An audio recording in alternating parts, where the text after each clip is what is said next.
자, 산상수훈 7탄 이제 한 번만 더 남겨놓고 있습니다. 8탄 을을 위하여 핍박을 받는 자만 남겨놓고 있는데요.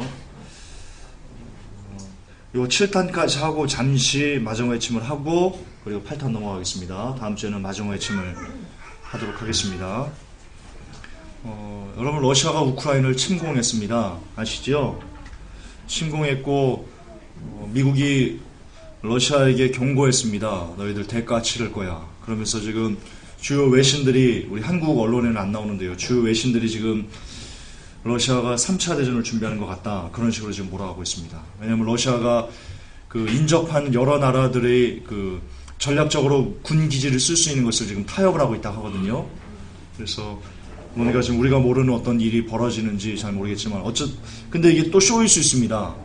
왜냐하면 뉴월드오더는 너무나 이랬다 저랬다 쇼를 잘하는 애들이기 때문에 우리들이 이렇게 눈을 혹하게 하고 현혹시키고 뭔가 뒤에서 다른 꿍꿍이를 꾸밀런지도 모릅니다.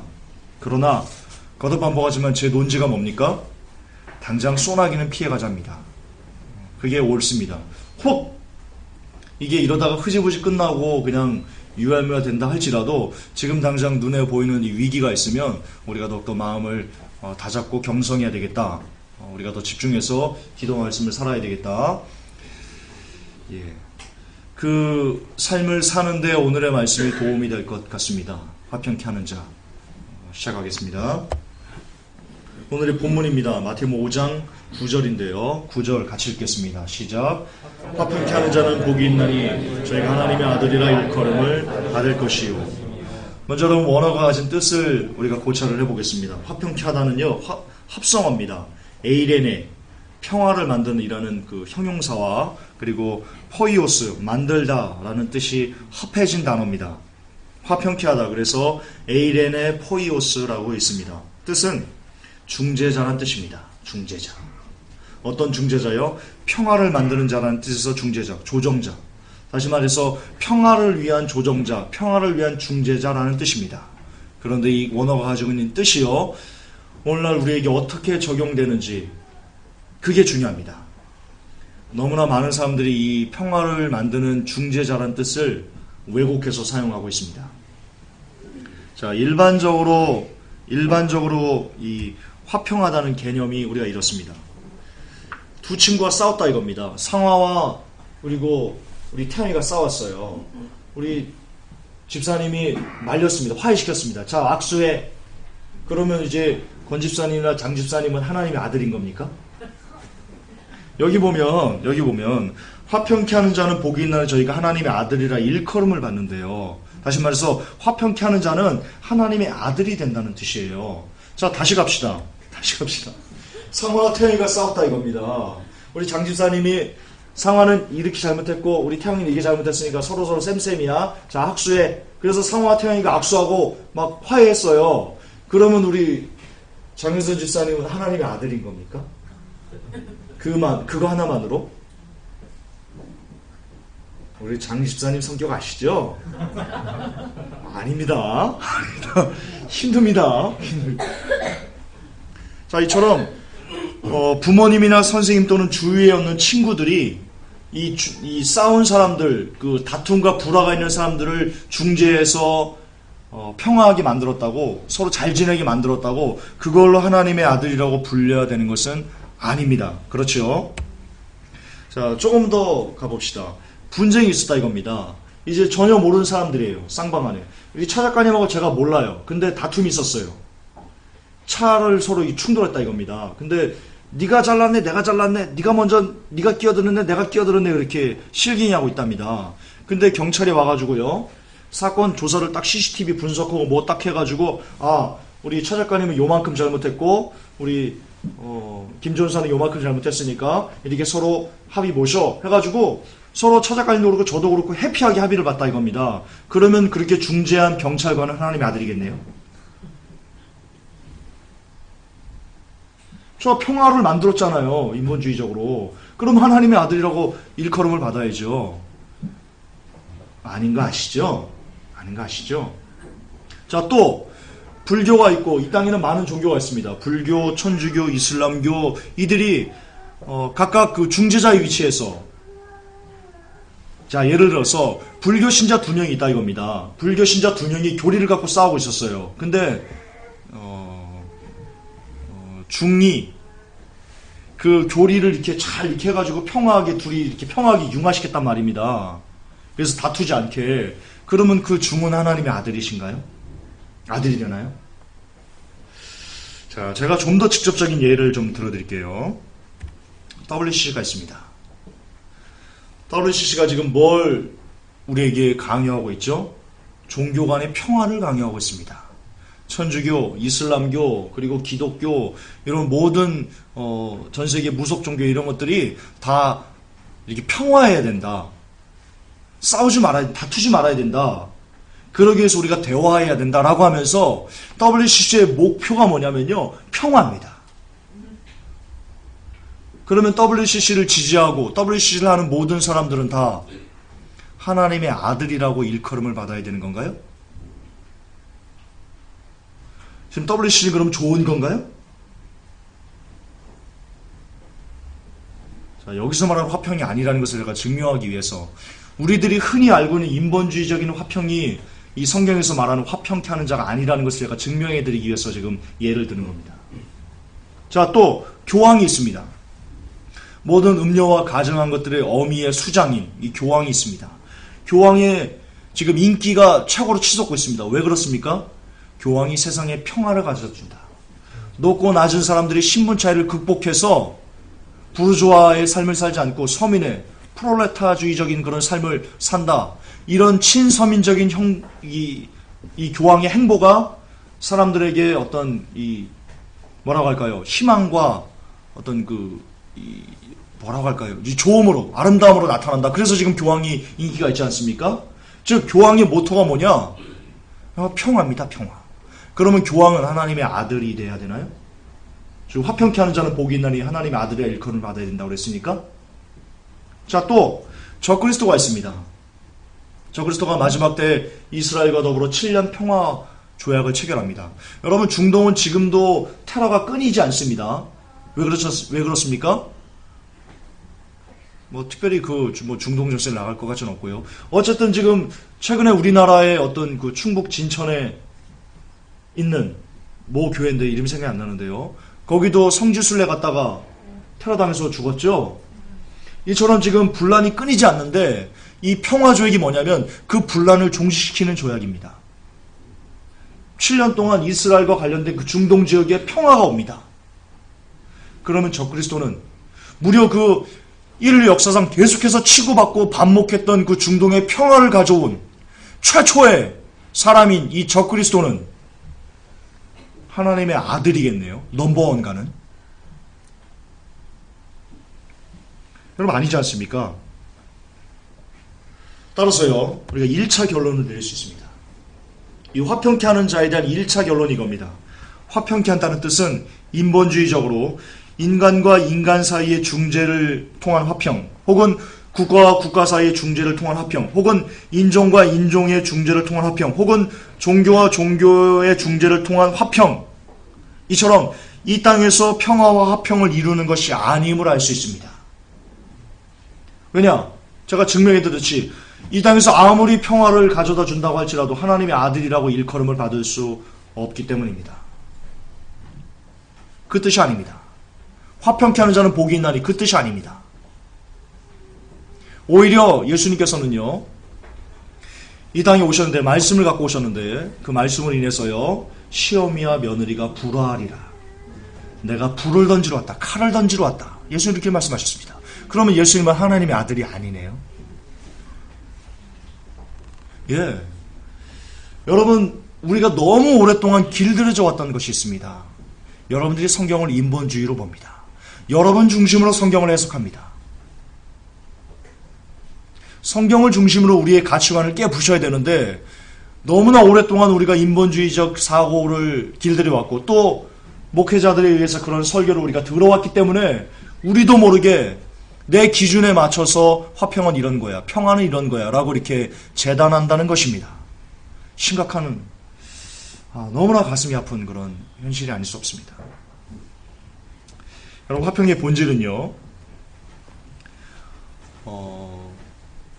답이 어디서 나오냐면요. 화평의 본질은요. 하나님의 아들의 소리가 찾아야 됩니다. 그게 논리적으로 옳습니다. 화평케 하는 자는 결말이 뭡니까? 화평케 하는 자는요. 원인입니다. 고장난명이라는 말이 있습니다. 손바닥이 부딪혀야 소리가 납니다. 이렇게 하면 소리 안 납니다. 박수 소리도 안 나? 이거 안 납니다, 여러분. 부딪혀야 납니다. 마찬가지로 이 하나님의 아들이라는 원인, 이 결과를 끌어내기 위해서는 화평케 하는 자라는 원인이 있어야 되는 거기 때문에요. 다시 말해서 이 마태복음 5장 9절은요. 화평케 하는 자 따로, 하나님의 아들 따로가 아닙니다. 같이 붙여 있는 겁니다. 화평케 하는 자는 이꼬로 하나님의 아들입니다. 따라서 화평케 하는 자가 무슨 의미인지 잘 모를 때는요. 하나님의 아들이 어떤 존재인지, 하나님의 아들의 정체성이 뭐지를 밝히면 화평케 하는 자가 이런 뜻이구나 라는 것을 우리가 알 수 있게 됩니다. 이해되시죠? 이해되시죠? 자, 그러면 우리가 하나님의 아들이 어떤 존재인지, 하나님의 아들의 정체성에 대해서 확인을 해봅시다. 하나님의 아들의 정체성은요. 마태복음 8장 29절에 이렇게 되어 있습니다. 이에 저희가 소리질러 가로되 하나님의 아들이여 우리와 당신과 무슨 상관이 있나이까? 때가 이르기 전에 우리를 괴롭게 하려고 여기 오셨나이까? 하더니, 자, 하나님의 아들의 정체성 첫 번째는요. 귀신과 대적합니다. 하나님의 아들은 귀신과 짝할 수 없습니다. 이 구절 뭔지 알죠? 예. 귀신들이 얘기하는 겁니다. 하나님의 아들이요 우리를 멸하셨습니까? 하나님의 아들은 귀신과 짝할 수 없다. 따라서 화평케 하는 자는 귀신과 짝할 수 없다. 그런데 WCC는요 귀신과 짝을 하고 있습니다. 평화를 뒤집어 쓰고. 따라서 WCC가 말하는 화평은 화평일 수가 없습니다. 본질적으로 다른 겁니다. 본질적으로. 자, 귀신에 속하지 않았다는 것은요 세상에 속하지 않았다는 것과 똑같습니다. 왜냐하면 이렇게 이건 그렇죠. 왜냐하면 이 세상 신이 이 세상을 만들었지 않습니까? 이 세상의 문화들을 그걸 귀신이 하는 겁니다. 네, 그렇습니다. 악한 영이 세상 신을 만들고 이 세상 문화를 지배하고 만들어가는 겁니다. 따라서 이 귀신에 속하지 않는다는 것은 세상에 속하지 않는다는 겁니다. 하나님의 아들의 정체성은요 세상과 속하지 않는 겁니다. 그게 요한복음에 증명되어 있습니다. 요한복음 8장 23절에 예수께서 가라사대 너희는 아래에서 났고 나는 위에서 났으며 너희는 이 세상에 속하였고 나는 이 세상에 속하지 아니하였느니라. 예, 하나님의 아들의 정체성은요 세상과 속하지 않습니다. 세상과 짝하지 않습니다. 또한 요한복음 7장 16절에 내가 세상에 속하지 아니하였음 같이 저희도 세상에 속하지 아니하였사옵나이다. 우리가 주군으로 모시는 예수님은요 세상에 속하지 않으신 분입니다. 따라서 그분을 주군으로 모시면서 따르는 신하들도 역시요 세상에 속해서는 아니 됩니다. 자, 우리가 주님을 주군이라고 부릅니다. 주군, 충성을 맹세하겠습니다. 그럽니다. 신하들입니다. 우리가 주님의. 근데 세상을 막 즐기면서 주님이 부르시면 얘야, 이 신하야, 이리 와라, 이것 좀 해야 된다. 그러면 세상 막 즐기면서 잠깐만요 하면서 세상의 이 더러움을 그대로 갖고 주군께 나아가면 주군이 어떻게 했습니까? 주군이 신하로 인정하지 않습니다. 내치는 겁니다. 따라서 우리가 예수님을 주군으로 모시려면요 우리도 그분처럼 세상에 속하지 않는 그런 부단한 노력이 우리 있어야만 하는 겁니다. 세상에 속하면서 주군이라 부를 수 없습니다. 아버지를 아버지라 부를 수 없습니다. 이거 재밌는 건데. 네. 자, 넘어가겠습니다. 자, 그러니까 첫 번째 하나님의 정체성이 뭐라고요? 세상에 속하지 않는 것이다. 자, 두 번째 정체성입니다. 하나님의 아들의 정체성은요 영혼을 살린다라는 것이 있습니다.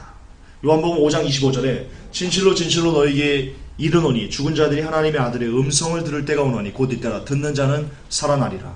하나님의 아들의 음성을 들으면 어떻게 됩니까? 들으면 살아납니다. 다시 말해서 하나님의 아들은요 영혼을 살린다는 정체성을 본질적으로 가지고 있어야 합니다. 화평케 하는 자는 뭐라고요? 영혼을 살리는 사람이 되어야 되는 겁니다. 그것과 관계없는 화평은요 하나님의 아들의 정체성과 관계가 없기 때문에 아무런 쓸모가 없는 그냥 인본주의적인 그런 화평인 겁니다. 하나님과는 관계가 없는 화평입니다. 자, 하나님의 아들의 정체성 세 번째입니다. 요한일서 3장 8절에 죄를 짓는 자는 마귀에게 속하나니 마귀는 처음부터 범죄함이라. 하나님의 아들이 나타나신 것은 마귀의 일을 멸하려 하심이니라. 자, 보시듯 하나님의 아들의 정체성은 마귀를 멸하는 것이 있습니다. 즉 마귀와 대적하는 것이 있습니다. 아까 첫 번째 정체성과 비슷하죠? 자, 하나님의 아들의 정체성 결론을 좀 내리면요 이게 화평하는 자의 결론과 같습니다. 결론이 뭐냐면 첫째, 화평케 하는 자는 하나님의 아들은 세상에 속하지 않습니다. 둘째, 화평케 하는 자는 하나님의 아들은 영혼을 살립니다. 셋째, 화평케 하는 자는 하나님의 아들은 마귀와 전투합니다. 이 범주를 벗어난 화평은요, 성경에서 말한 우리가 하나님의 아들이라 불릴 수 있는 천국에 갈 수 있는 화평이 아닙니다.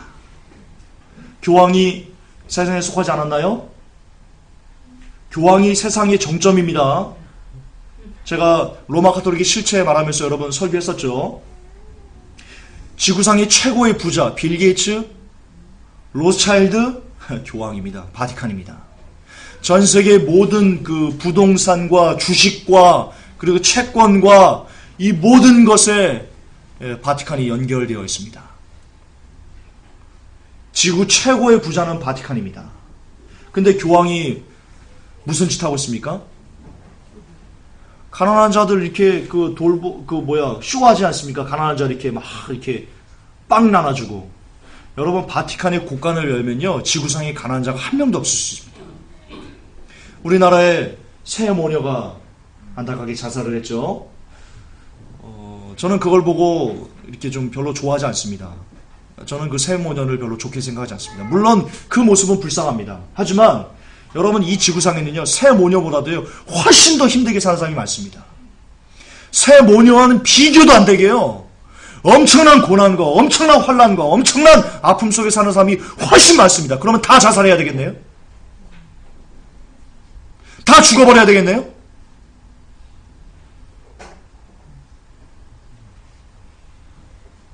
말도 안 되는 겁니다. 여러분, 지금 북한에 있는 그 수용소에 있는 사람들, 제가 한번 설교했죠? 허리가 다 굽었답니다. 특히 크리스찬들은 하늘 보지 말라고. 주여 얘기한다고 뺨때기 때리고, 주여 얘기한다고. 그 탈북자가 와가지고 간증한 내용이 있습니다. 그 중에 하도 맞으면 주여, 맞으면 때리면 주여 그래가지고 이 공산군이 너무 화가 나가지고요, 그 사람이 머리채를 끄집어내고는 땅바닥에 딱 쳐버리고는요, 그 끓는 물을, 센 물을 부어가지고 태워서 죽였답니다. 죽으면서도 주여 하면서 죽었답니다.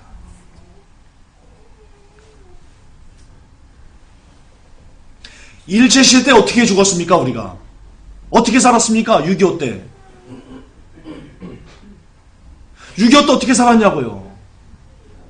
저희 어머니가 6.25 겪으셨는데 얘기해 주셨습니다. 비참했답니다, 아주, 사람들. 여자들 머리를 다 빡빡 깎았답니다. 봄은 간간하니까. 남자애처럼 만들려고. 조그만 애들까지 다 싸잡아서 간간해야 되니까 머리 다 깎아가지고 남자애처럼 만들었답니다.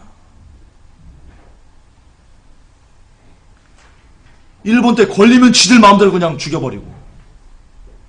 그렇게 살면서도 자살 안 했습니다. 배때기에 기름이 껴가지고 말이야, 조금만 힘들면. 저는 세모녀를 별로, 물론 불쌍하지만 저는 옹호하고 싶은 사람의 마음이 전혀 없습니다. 귀신에게 휩쓸려가 죽은 겁니다. 말도 안 되는. 어쨌든 어디까지 하다 이렇게 됐나? 나 뭔 얘기하다 그랬지? 흥분하면 내가 이런 현상이 나타나요. 바티칸. 예. 바티칸이요. 어쨌든 세모녀가 이렇게 비참하게 죽었지만, 바티칸이 곳간을 열면요, 세모녀 그런 사람이 지구상에 한 명도 없을 수 있습니다. 그 정도로 부자입니다. 그 정도로. 근데 지금 바티칸이 곳간을 엽니까? 그리고는 평화 노래를 하고 있습니다. 주여 나를 평화의 도구로, 그 찬양하지 마시죠. 그 노래 잘못된 겁니다. 그 평화 옳은 평화 아닙니다, 그거. 그 천주교에서 만든 노래지 않습니까? 평화의 기도 하지 마십시오. 그거 쓰레기입니다. 쓰레기입니다. 오랜만에 나오네, 쓰레기. 그러니까 이처럼 저는 쓰레기를 쓸 때만 쓴다니까요. 아무 때나 남발 안 한다니까요. 저는 평화의 기도 쓰레기입니다. 그 노래 같이 나는 겁니다. 그 카톨릭의 마수에 쓰여가지고 그것을 자기들 이미지 메이킹하기 위해서 만든 노래가 평화의 기도입니다. 주여 나를 평화의 도구 써주옵소서. 네. 교황이 세상에 속하지 않습니까? 누구보다 세상이 깊게 속한 사람이 교황이지 않습니까? 네, 그러므로 교황은 평화의 사도일 수 없습니다. 교황이 영혼을 살립니까? 영혼을 죽이죠. 영혼을 죽이죠. 평화의 사도일 수 없습니다. 아무리 아무리 겉으로 보이는 것은 평화의 이미지 평화의 아이콘 그렇게 보인다 할지라도요, 실질적으로 그는 영혼을 죽이기 때문에요. 네, 하나님의 아들이라 불릴 수 없습니다. 교황이 마귀와 전투합니까? 교황이 마귀인데요? 걔가 마귀인데요? 무슨 말도 안 되는 6,800만 명을 죽였습니다. 잔인하게 6,800만 명. 처음에 천주교 그 밀란 칙령으로 313년에 천주교가 만들어졌죠. 천주교가 처음 만들어졌을 때도요, 마리아 성육신, 마리아 동정녀, 마리아가 하늘의 황후 이런 거 없었습니다. 교황이 모든 것의 절대자 이런 거 없었습니다. 처음 천주교는요. 교황들이 나중에 가면서 그것이 점점점 변질되면서 희한한 것들이 중첩돼가지고 쌓여가지고 오늘날의 음녀가 된 겁니다. 처음에 천주교는 그런 거 없었습니다. 물론 처음에 천주교도 옳다라고 제가 옹호하는 것은 아닙니다. 태양신 반, 기독교 반을 짝퉁해서 만들어 짜집게 한 게 천주교의 실체이기 때문에, 태동이기 때문에, 하지만 처음에 그렇게 태동했음에도 불구하고 그렇게 지금처럼 타락하지는 않았다는 겁니다. 어쨌든 마귀와 전투하지 않습니다. 마귀 그 자체입니다. 성경은 요한계시록에서 모든 가증한 것들의 음녀들의 어미다라고 천주교를 얘기하고 있습니다. 바티칸을. 그러므로 아무리 천주교가 테레사 수녀를 앞세우고 어떤 그 신부들을 앞세우고 수녀들을 앞세워서 그 평화를 가정한 그 이미지 메이킹 아이콘 같은 그런 평화를 보이는 것 같지만 실상 그들은 절대로 하나님의 아들이라 불릴 수 없는, 오히려 여러분들을 미혹해서 지옥으로 끌고 가는 악의 결정체가 바로 바티칸입니다. 물론 대다수의 천주교 신자들은 이런 것을 모릅니다. 신부들도 모릅니다. 수녀들도 모릅니다. 그게 안타까운 겁니다. 로마 바티칸이 최상위층에서 일어나는 일들, 그들이 하는 지령을 그대로 믿음인 줄 알고 순종하는 무지한 자를, 그러니까 하나님께서 요한계시록에 뭐라고 얘기합니까? 내 백성아 거기서 나와, 음녀에서 나와 라고 얘기하셨습니까? 천주교에서도 하나님께서는요, 내 백성이라고 부르고 싶은 사람들이 있는 겁니다. 제가 지금 천주교 구원이 있다고 얘기하는 거 아닙니다. 천주교 구원 없습니다. 단 1%도 없습니다. 나와야 됩니다. 알베르토 리베라 신부처럼 거기서 나와서 진짜 성경으로 예수님을 아는 그 지혜에 이르러야지 구원이 있는 겁니다. 근데 주님은 나오라고 하시지 않습니다. 천주교에서 나와 내 백성아 그렇게 지금 말하고 계십니다.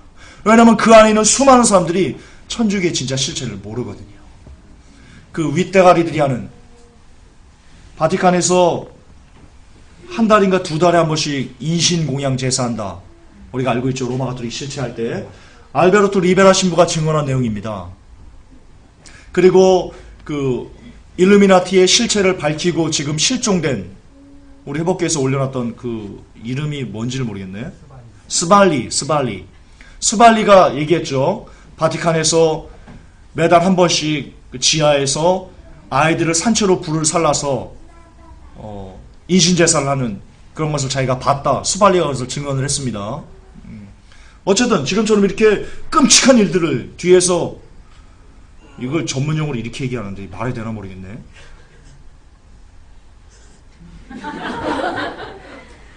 이거 말하면 또 뭐라고 할 것 같은데.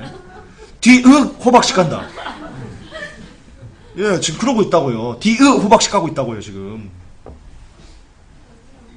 근데 겉으로는 평화를 모토로 많은 사람들이, 전 세계 수많은 사람들이 천주교 하면 평화, 그렇게 보고 있다고요. 그러니까 천주교가 진짜 하나님의 아들이다, 거기에 진짜 하나님이 계시는 것 같다, 이렇게 미혹되어 있는 이때. 그러나 본질은, 우리가 하나님을 화평케 하는 자가 뭔지를 알려면 본질인 하나님의 아들의 정체성을 알아야 된다. 그걸 말씀드리기 위해서 결론을 한번 내렸고요. 다시 한번 결론 내겠습니다. 하나님의 아들의 정체성의 결론은, 첫째, 세상에 속하지 않는다.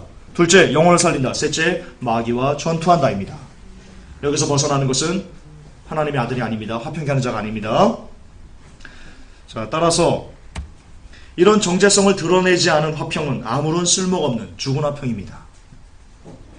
그러나 오늘날 이런 것이 없이 그저 인본주의적인 화평이 마치 성경에서 말한 하나님의 아들이 되는 화평이라고 배우고 있고 가르쳐지고 있고 그것을 믿고 있다는 것이 오늘날의 비극이라고 할 수 있겠습니다.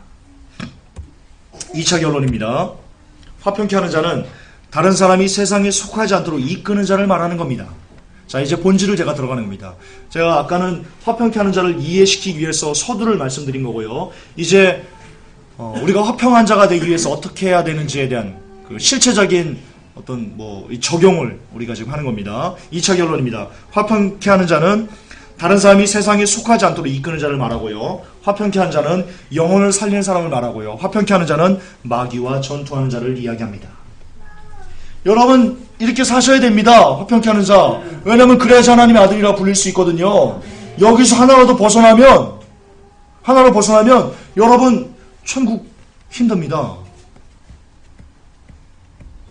김준수가 또 행위구원 얘기하는 거야? 아니 성경에 이렇게 나와 있잖아요. 성경에 나와 있잖아요.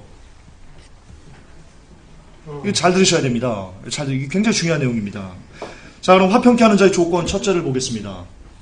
세상에 속하지 않도록, 다른 영혼들이 세상에 속하지 않도록 보호막이 되어줘야 된다. 그런데 여러분, 다른 사람이 세상에 속하지 않도록 보호막이 되기 위해서는요, 내가 먼저 세상에 속하지 않아야 됩니다.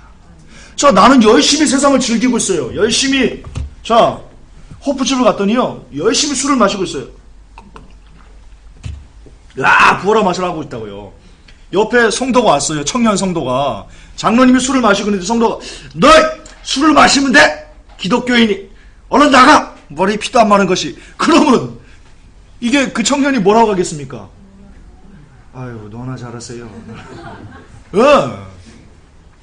청년에게 술을 마시지 말게 하려면, 세상에 속하는 것을 하지 않게 하려면, 장로님이 호프집에 있으면 안 되고요. 호프집을 지나다니다가, 그 옆을 지나가다가, 술 마시는 청년이 보면 가서, 너 뭐 하는 짓이냐고 끌어내야 되는 겁니다.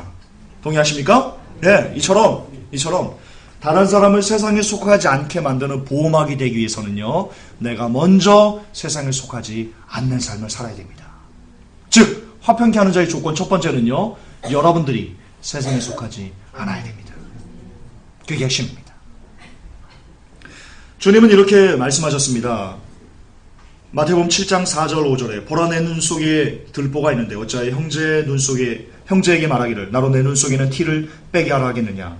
외식하는 자여 먼저 내 눈 속에서 들보를 빼라. 그 후에 밝히 보고 형제 눈 속에 티를 빼리라. 이게 그 말입니다. 화평케 하는 자가 되기 위해서는 먼저 네가 세상에 속하지 않아야 된다. 그 얘기 하시는 겁니다. 더 볼게요. 갈라디아서 2장 14절에 그러므로 나는 저희가 복음의 진리를 따라 바로 행하지 아니함을 보고 모든 자 앞에서 게바에게 이르되 내가 유대인으로서 이방을 쫓고 유대인답게 살지 아니하면서 어찌하여 억지로 이방인을 유대인답게 살려 하느냐라고 책망했죠. 이게 요즘 현대어로 우리에게 적용하면 이런 뜻입니다. 너희들이 크리스찬처럼 살지 않으면서 어떻게 다른 사람들 보고 넌 크리스찬 보고 너 크리스찬답게 살아야 돼. 너 우리 교회 갈래? 이렇게 말을 할 수 있냐? 바울이 그렇게 지금 야단치는 겁니다. 우리를 향해서. 그렇게 야단치는 겁니다. 또요. 누가복음 11장 46절에 가라사대 화 있을진저 또 너희 율법사여 지기 어려운 짐을 사람에게 지우고 너희는 한 손가락도 이 짐에 대지 않는도다. 먼저 네가 그 짐을 져봐라. 주님 그렇게 말씀하시는 겁니다. 즉 화평케 하는 자는 무조건 먼저 본을 보이는 사람이 되어야 된다는 겁니다.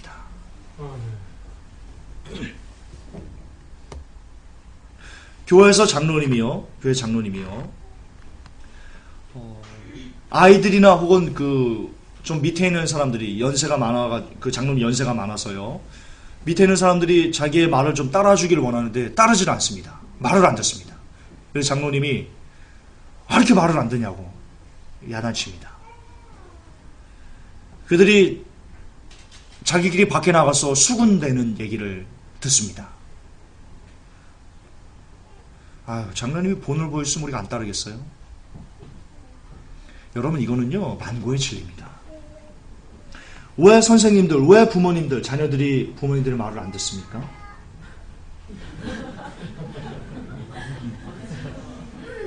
왜 안 듣습니까? 선생님들이. 학생들이 왜 선생님의 말을 안 듣습니까? 왜 성도들이 목사님의 말을 안 듣습니까? 성도들이 나빠서요? 아닙니다. 먼저 본을 보이지 않았기 때문입니다. 그게 키포인트입니다. 여러분, 사람은요, 영이 있고요, 그리고 아무리 어린애들 다 판단합니다. 정말 예를 들어서 내 부모가 기도 말씀했어? 아이가 안 합니다. 기도 말씀 안 해? 왜 안 하냐 봤더니요, 부모가 안 하고 있습니다.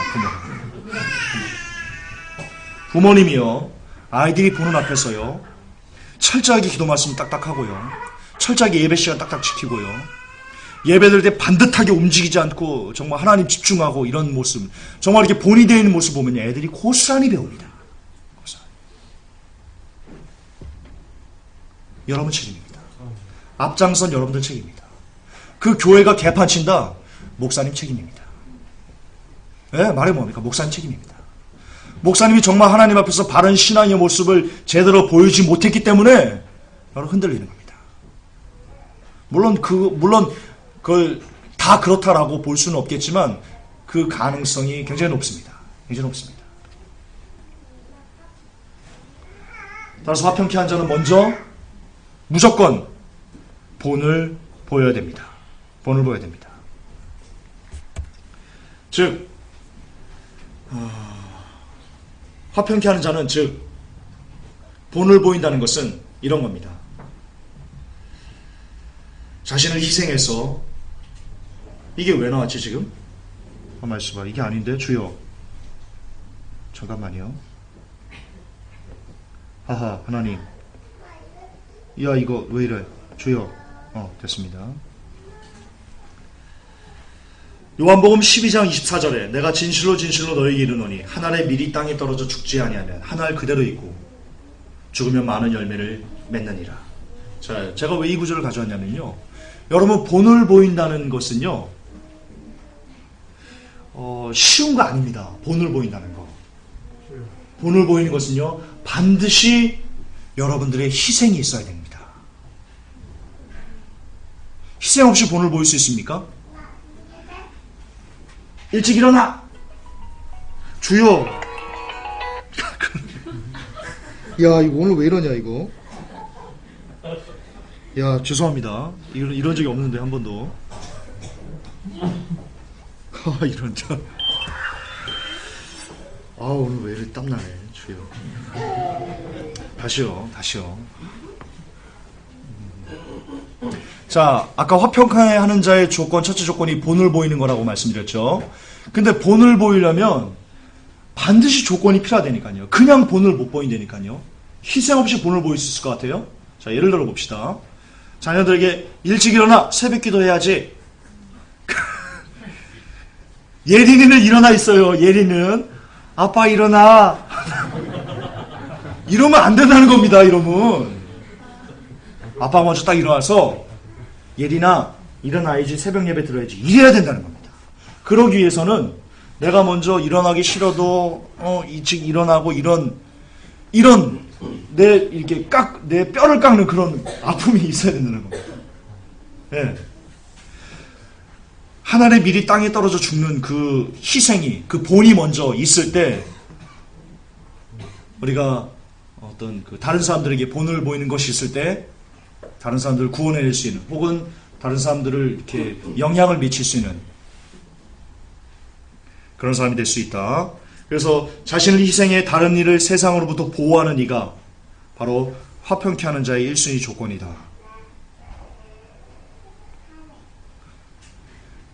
자기를 희생해, 중요한 개념입니다.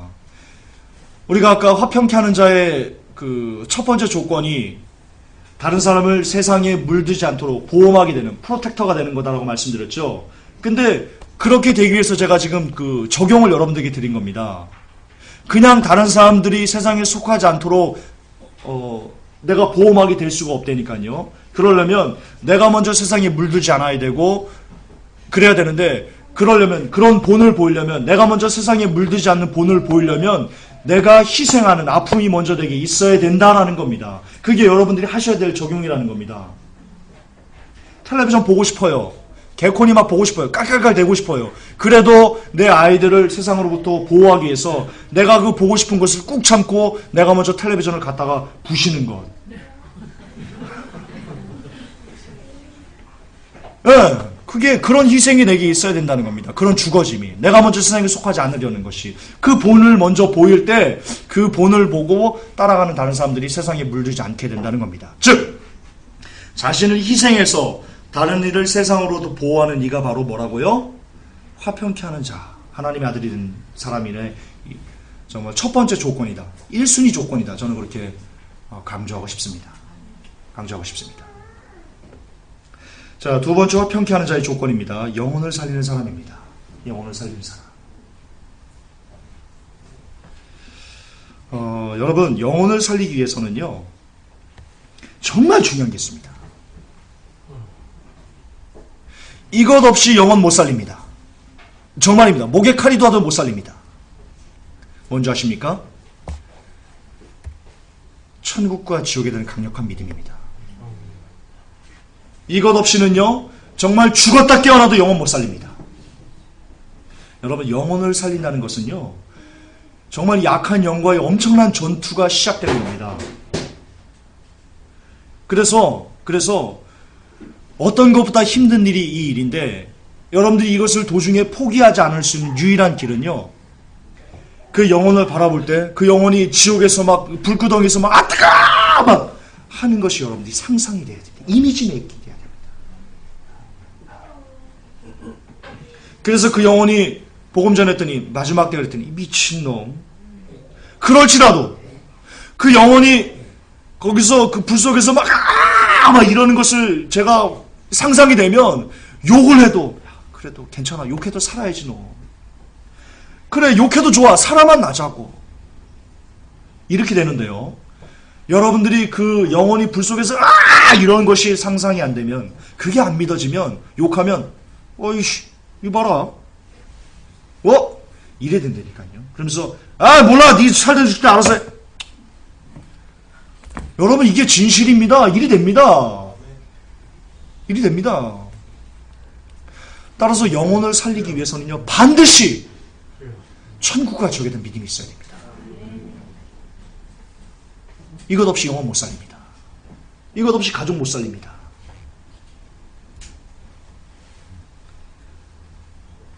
고로 화평케 하는 자는 천국과 지옥에 대한 믿음이 충만한 자입니다. 충만한 자입니다. 여러분 천국과 지옥에 대한 믿음이 충만하려면 어떻게 해야 됩니까? 정답은 하나입니다. 기도 말씀입니다. 제가 말씀드렸지 말씀이 여러분의 가치관이 되면 어떻게 됩니까? 예수님께서 하신 말씀이 나의 문화가 되는 겁니다. 나의 모든 것이 되는 겁니다. 예수님께서 가장 많이 강조하신 것 중에요. 내세에 대한 영원한 나라에 대한 소망이나 영원한 나라에 대한 어떤 그 고난, 예수님께서 많이 강조하셨습니다. 성경 어디에 누가 너 지옥 가지 않으면 팔 잘라버려라. 누가 그렇게 말씀하신 리가 있습니까? 어떤 선지자들이 그렇게 얘기했습니까? 예수님이 그렇게 말씀하셨습니다. 따라서 이 땅에 예수님만큼 천국과 지옥에 대한 이 말씀을 강력하게 시사하신 분은요 전혀 없습니다. 그리고 이 지옥이란 예수님께서 사용하신 이 지옥이란 단어가 게헨나거든요. 예수님께서 신약에서 처음 사용하신 단어입니다. 불타는 지옥을 예수님께서 처음 말씀하셨다고요.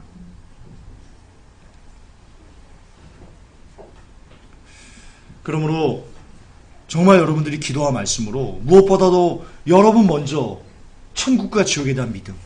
내가 지금 죽으면 지옥 가. 내가 뜨거 사람마다 불로서 소금 치듯 하는. 여러분 킹제임스는요 불로서 소금 절여지듯 한다 되고 있습니다. 우리의 몸이. 배추 소금 절일 때 어떻게 합니까? 한 올 한 올에다가 소금을 집어넣죠. 그게 절여지는 겁니다. 푹. 그러니까 불이요 우리의 몸속 이 영혼 이 여기를요 푹 불이 절이는 겁니다. 불이 우리를 절이는 겁니다. 세포 하나하나를 다 절여버리는 겁니다. 그게 지옥입니다. 그런 고통을 영원토록 당하는 겁니다.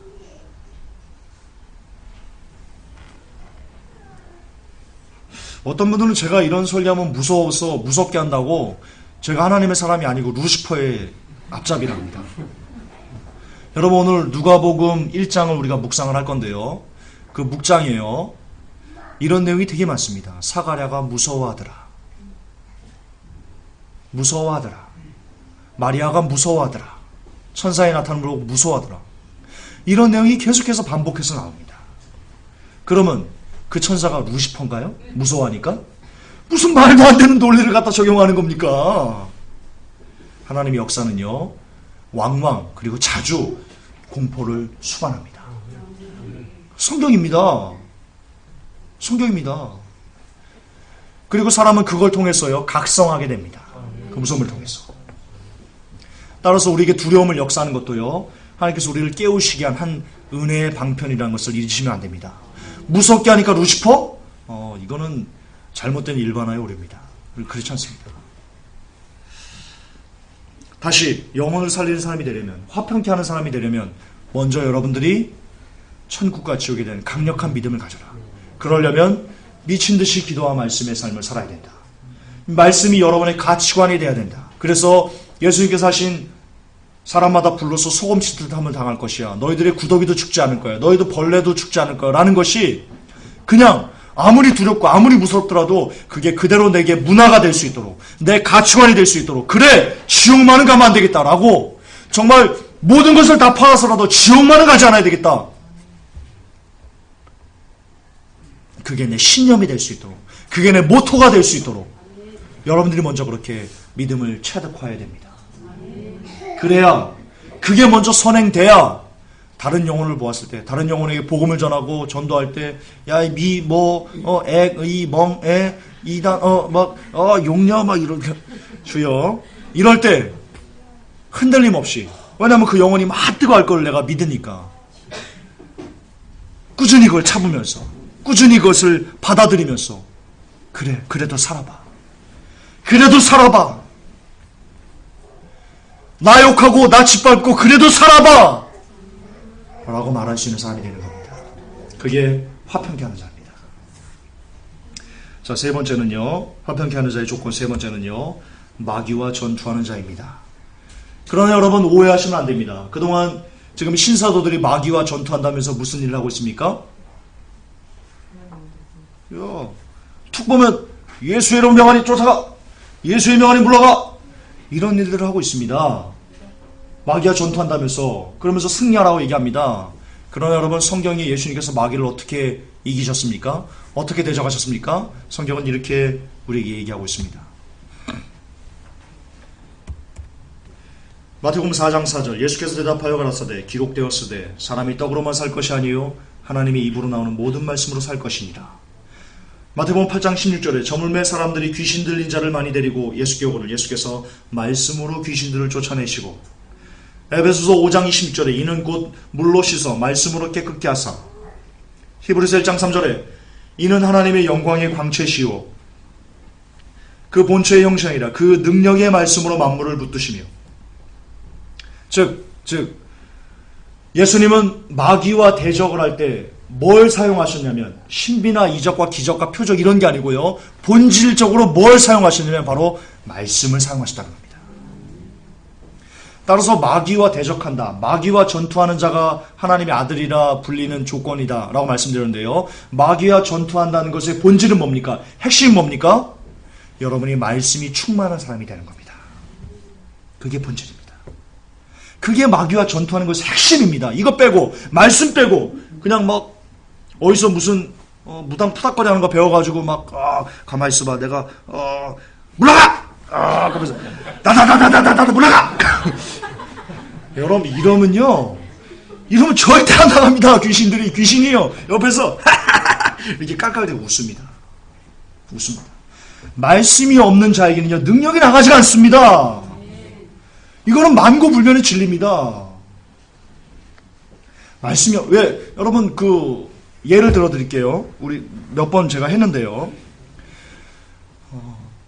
하도 이 귀신 들린 사람이요, 사도 바울을 괴롭게 했습니다. 사도 바울이 그래서 말씀 전하고 복음 전할 때마다 와가지고, 이는 하나님의 사람이야. 구원의 도를 가르쳐. 이렇게 막 계속 실경이니까 바울이 너무 괴로워가지고요. 내가 나사렛 예수 그리스도 이름 명하니 귀신아 물러가라 했더니 그 귀신이 떠나갔습니다. 우리는 그것만 보고 일부분만 딱 보고 예수의 이름으로 명하면 떠나간다라고 우리가 그렇게 이해합니다. 그런데요. 말씀이 썼던 그 서신서들을 보십시오. 그가 신구약을 통틀어 가지고 특히 구약의 엄청난 학자라는 것을 우리가 알 수 있습니다. 사도 바울이 예수 그리스도 이름으로 명하니 떠나가라 이게 중요한 게 아니고요. 사도 바울의 그만한 말씀이 가득 찼다는 게 중요한 겁니다. 그걸 보지 않습니다. 그걸 보지 않습니다. 네, 그걸 보지 않습니다. 자, 그러면 그게 아니라면 그냥 예수 그리스도 이름으로 명하면 쫓아가. 그게 아니라면 그러면 이건 어떻게 됩니까? 그걸 보고는요. 제사장들의 아들들이요. 똑같이요. 내가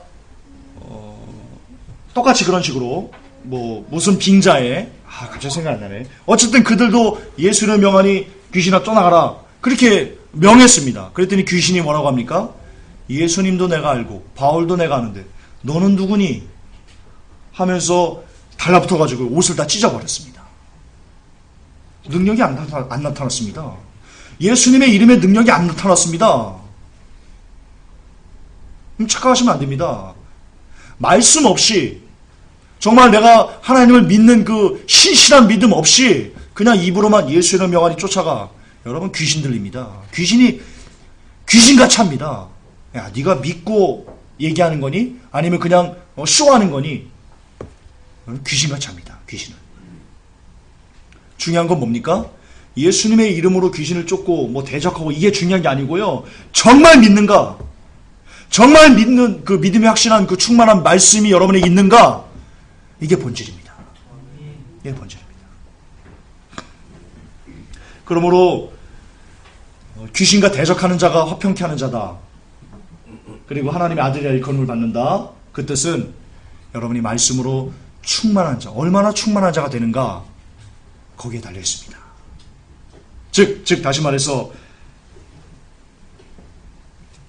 말씀이 충만하면 정말 여러분의 마음속에 하나님을 사랑하는 마음과 그 말씀으로 여러분이 가득 차 있으면 여러분도 모르게 화평케 하는 자로서 여러분이 변화되어 가는 겁니다. 그건 여러분이 변화된 게 아니고요. 여러분 속에 있는 그 말씀이 여러분을 수술한 겁니다. 하나님의 말씀은 좌우에 어떤 검보다 예리하여 우리 혀과 혼과 관절과 골수를 찔러 쪼개기까지 한다. 성경에 기록되어 있습니다. 여러분이 하는 것이 아니고요. 여러분 속에 있는 그 말씀이 여러분들을 끌고 이끌고 나가고 수술하고 고치고 싸매고 변화시키고 그런 기적들을 말씀이 나타내는 겁니다. 말씀이 굉장히 중요합니다. 기독교의 핵심 말씀입니다. 저는 확신합니다. 성경에 분명히 우리 기독교 핵심이 누굽니까? 예수님이죠. 예수님이 말씀이시지 않습니까? 네. 말씀이 있고 없고는요. 크리스찬 될 수 있고 없고의 차이입니다. 내가 교회 아무리 30년 동안 다녀도요. 성경 평생 일독도 하지 않으면요.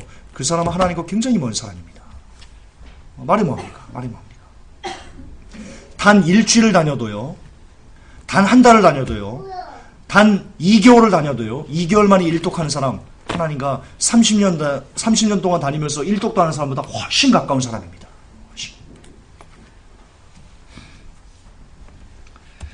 그렇습니다. 말씀으로 충만한 이는 마귀의 미혹과 그리고 수법을 모두 알기 때문에 함부로 접근하지 못합니다. 따라서 마귀와의 전투의 핵심은 여러분이 얼마나 주야로 성경을 읽고 묵상하며 그 뜻을 알고자 기도하는가에 달려 있습니다.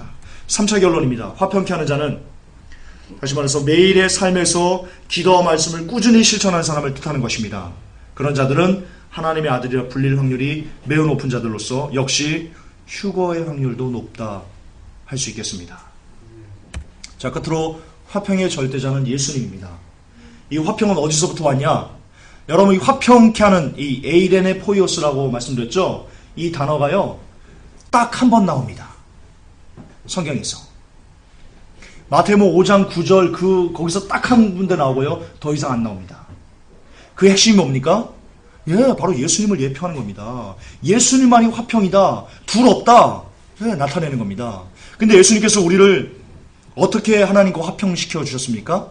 그냥 제가 너무 많이 설교했던 건데 그냥 이 땅에 오셔가지고 잘 먹고 잘 계시다가 자 이제 하나님 화해하세요 인간들하고 이러고 올라가셨나요? 아닌 거 아시죠? 친히 십자가로 모든 물과 피를 다 고생의 그 모든 것을 다 하시고 화평을 이루셨습니다. 우리와 인간 사이에. 성경은 그것을 이렇게 얘기합니다. 에베소 2장 16절에 또 십자가로 이 둘을 한 몸으로 하나님과 화목하게 하려 하심이라 원수된 것을 십자가로 소멸하시고. 우리가 하나님과 원수였습니다. 죄를 통해서. 그러나 예수님께서 십자가로 그것을 허물어 버리셨습니다. 그리고 우리를 하나님과 화평하도록 만드셨습니다. 따라서 화평의 절대자는, 화평의 본 모델은, 화평의 중심은 바로 예수님입니다.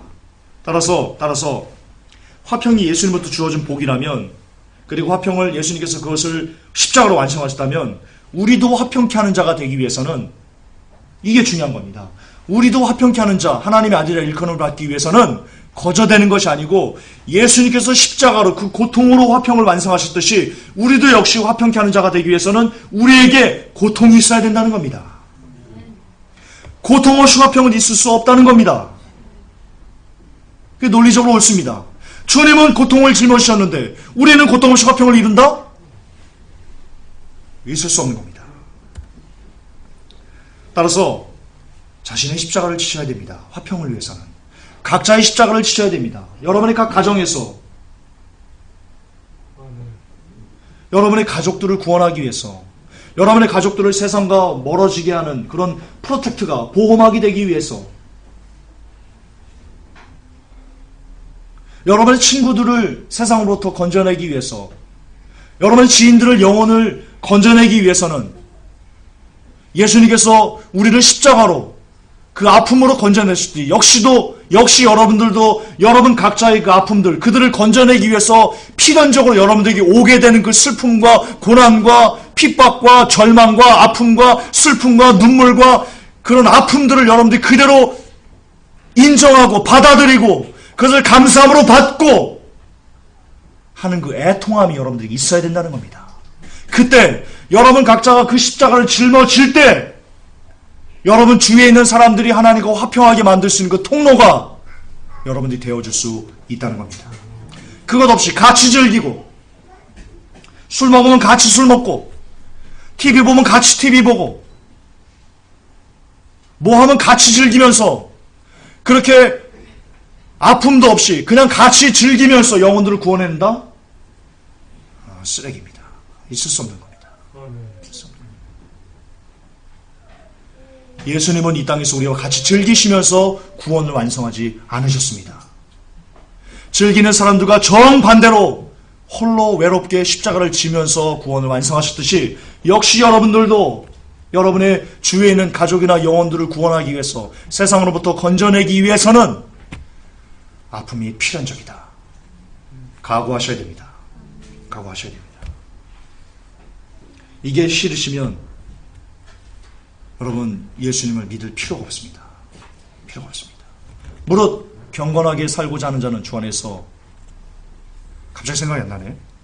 고난을 받을 것이다. 그런 내용이 있습니다. 예, 각자의 삶에서 십자가를 짐으로 썩어지고 죽어지고 낮아지고 그리고 갈아지는 것이 그로 인해서 아픔과 눈물과 고통과 슬픔과 좌절과 이런 쓴 열매들을 참고 인내하는 속에서 주어지는 최종적인 결과물이 바로 화평케 하는 자 하나님의 아들이 되는 것입니다. 아무나 화평케 하는 자 하나님의 아들이라 불릴 수 없습니다. 아픔 없이 고난 없이 슬픔 없이 이런 것 없이 하나님의 아들이라 불릴 수 없습니다. 반드시 그럴 것입니다. 반드시.